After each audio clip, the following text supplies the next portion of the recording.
it's our greatest privilege to invite you, our most respected Prime Minister, Sri Narendra Modi ji, to please motivate us with your inspiring words.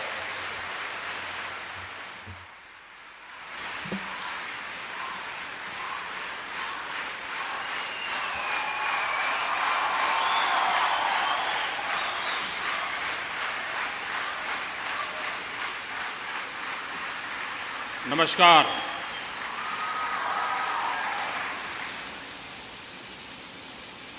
Governor justice P Sadashivam ji, chief minister Shriman Oommen Chandy ji, Shriman Shripad Naik ji, Shri B S. Shiv Kumar, Shriman M K. Raghavan, doctor G. Gangadharan, doctor P. Madhavan Kutti warrior, distinguished guests, ladies and gentlemen, I am happy to be present here for the inaugural function of the Vision Conclave as a part of the Global Ayurveda Festival organized in God's own country, Kerala.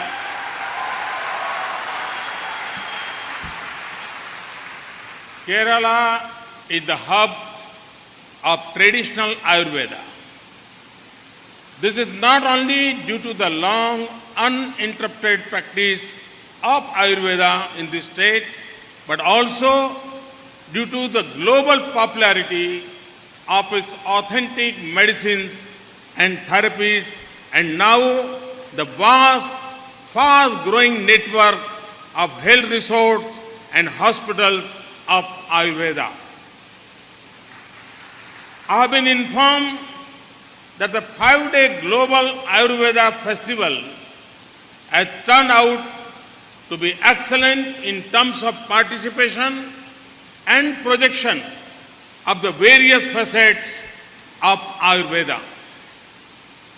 It is a heartening note that foreign dignitaries in large numbers have come from various countries to participate in the Ayurveda Festival.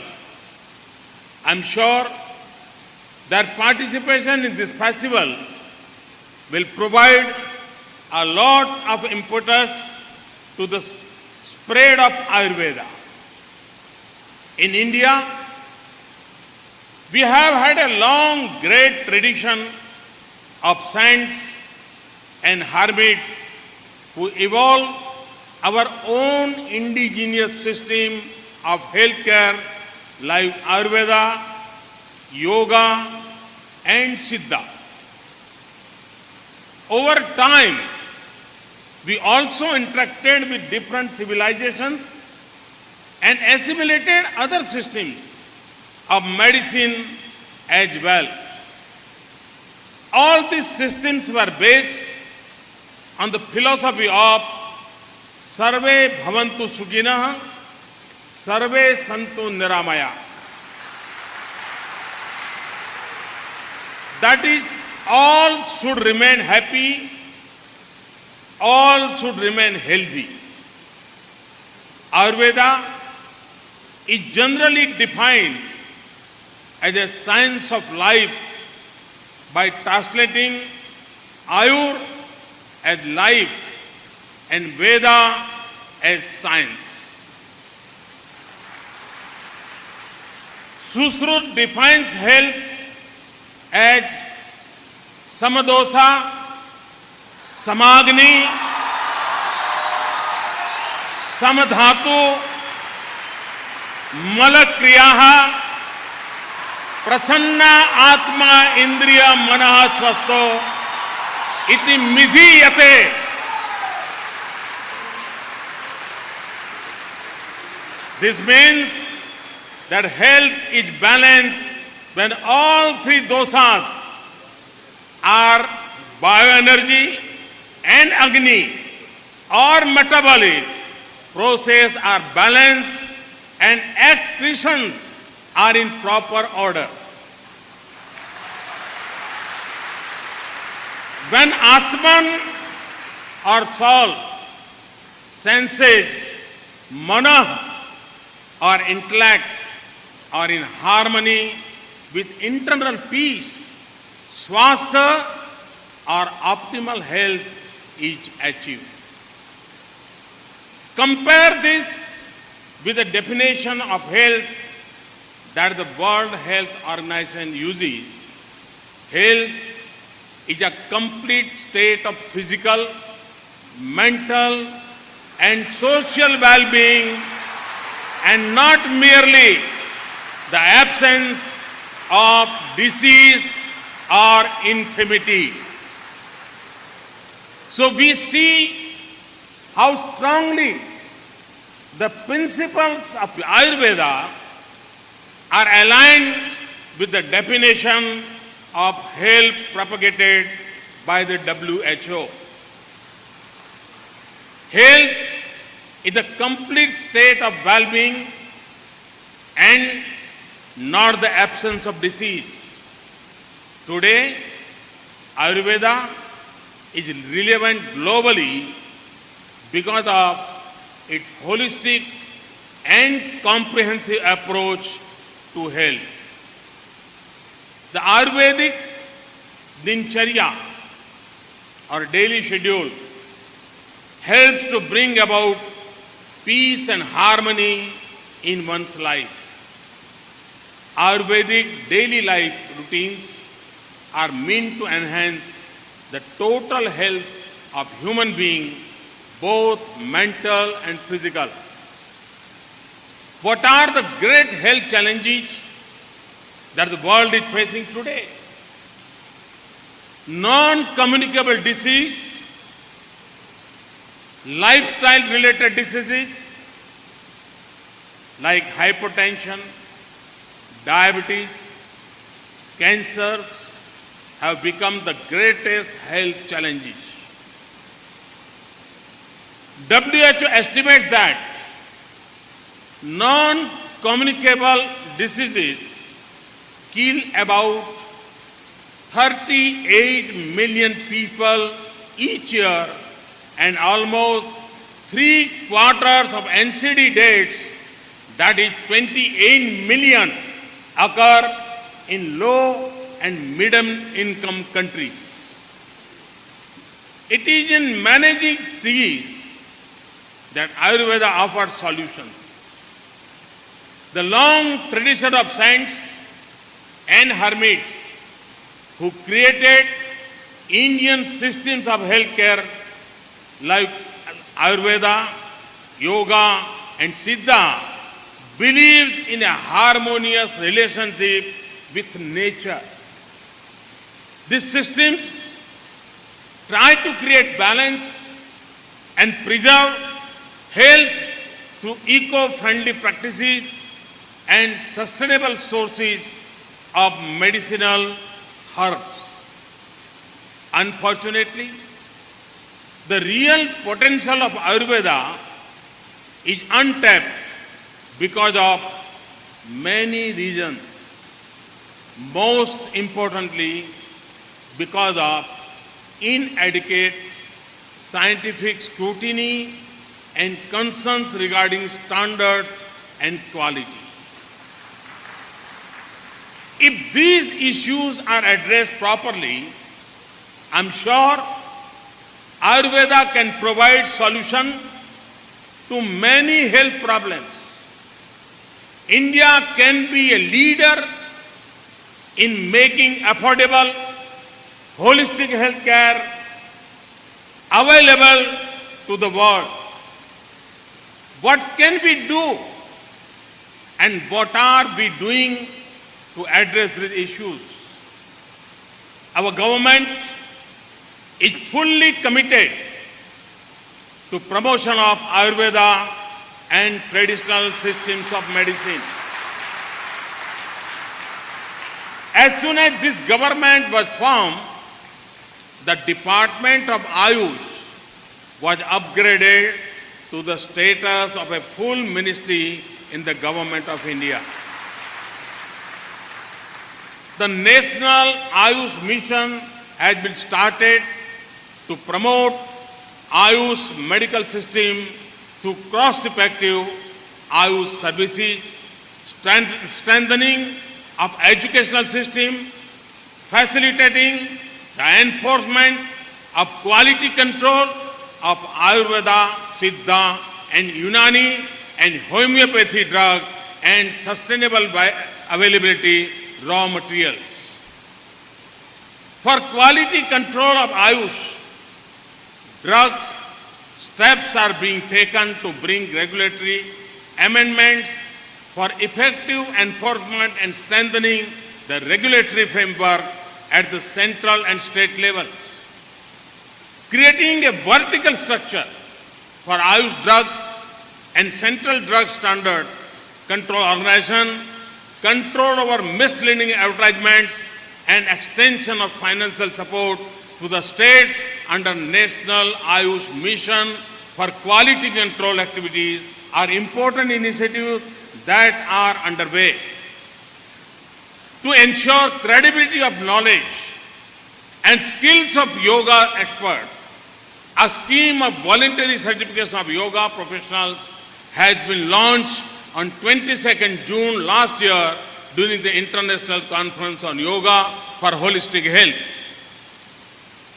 Our policy regarding Ayurveda and other Indian systems of medicine is already aligned with the traditional medicine strategy 2014 to 2023 of WHO, which has been adopted in the World Health Assembly for implementation by 192 member countries of WHO. The WHO strategy contains methodology for harnessing the potential contribution of traditional and complementary medicine to health, wellness and person-centered health care. In the word of Swami Vivekananda, therefore we shall combine the best of each with that of the best. Modern systems of medicine have strong and effective diagnostic tools that allow us to screen and detect diseases early. The use of technology in healthcare has the potential to reduce barriers to accessing care and improve your understanding of disease patterns. However, we do need to look beyond. We need to look beyond providing healthcare and engage in the pursuit of good health, a combination of physical and mental well-being. The escalating costs of treatment, the side effects of medicine have prompted medical experts to think of widening their horizons to traditional systems of medicine. We are committed to promote the use of traditional medicines in our public health system through regulation of research and appropriate integration of quality products, practices and practitioners into the health system. Our efforts are to tap the real potential of Ayurveda and other Ayush systems in imparting preventive, promotive and holistic healthcare to the people. We will maximize the utilization of Ayurveda and yoga and other traditions of healing in accordance with their genius and acumen and health promotion of the integrative medical facilities. Young entrepreneurs who are planning startups could find a lot of opportunities in holistic healthcare.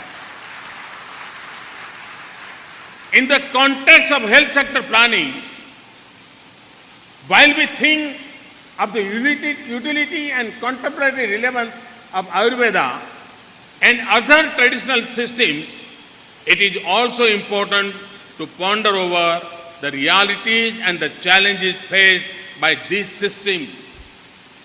Traditional medicine is affordable to many of the rural people. It is locally available to the community, time tested for its safety and efficacy, and above all, it embodies the culture and ecosystem of the communities within which it grows. In many parts of developing countries, traditional medical practices are the only resource of healthcare within the physical and financial reach of the poor people. It is therefore even more important that we ensure the quality of these systems. All stakeholders of Ayurveda gathered here must agree that it is important for us to address the issues by safety, efficacy, quality, access and rational use of our traditional medicinal knowledge of Ayurveda. We should also move closely with the emerging trends in the areas of biomedicine, health, technology and information technology. I know that there have been great efforts in China to develop and establish policies and regulations for promoting the safe use of traditional Chinese medicine, which comprise a large chunk of the international trade of complementary and alternative medicine. We will learn from the experience of other countries and ensure that Ayurveda and other Indian systems are propagated and popularized. I am also told that the Delhi Declaration on Traditional Medicine, adopted by the Southeast Asian countries in February 2013 and later resolved by the WHO Regional Committee, 6 member countries to follow harmonized approaches for developmental activities of traditional medicine. I hope proper implementation of article of the Delhi Declaration will help to achieve systematic development of traditional medicine, including Ayurveda as well at national, regional and global level. We would like to offer our institutions as a reference center for training, capacity building and information and technology exchange programs in Ayurveda and other Ayush systems. Our leadership on this front can be sustained only with connected efforts for rendering quality healthcare and education and by producing competent professionals. Ladies and gentlemen, as you are well aware, India has a long history and rich heritage of Ayurveda and yoga. The multicultural origins of Ayurvedic knowledge are revealed in the classical texts themselves. Both Charak Samhita and Susrut Samhita urge physicians to seek the help of cowherds, hunters and forest dwellers for procuring medicinal plants. In the Charak Samhita, we notice the participation and contribution of a Central Asian physician in one of the assemblies of scholars gathered to formulate the principles of Ayurveda. The 3 major classic texts give importance to Buddhist moral values. Bhagavad, who is said to be the author of one of the classical texts, Ashtanga Hridayam, was a Buddhist. It is evident, therefore, that these traditions grew by sharing knowledge both locally as well as across cultures. They learned from the most humble as well as those with arcane knowledge. We will continue this effort. We will share the knowledge of our systems with the world and continue to enrich our traditions by learning from other systems. The Global Ayurveda Festival takes this vision forward. I wish the Vision Conclave as well as Global Ayurveda Festival a grand success. Trust that the deliberations will focus on the crucial issues important for the global positioning of Ayurveda. I will end with the words from Ashtang Hrudayam, one of the most famous texts of Ayurveda. The poor, those suffering from disease, and those afflicted by sorrow should be helped. Even insects and ants should be treated with compassion just as one's own self. This is the guiding spirit of Ayurveda. Let this be the guiding spirit for all of us. Thank you very much. Thanks a lot.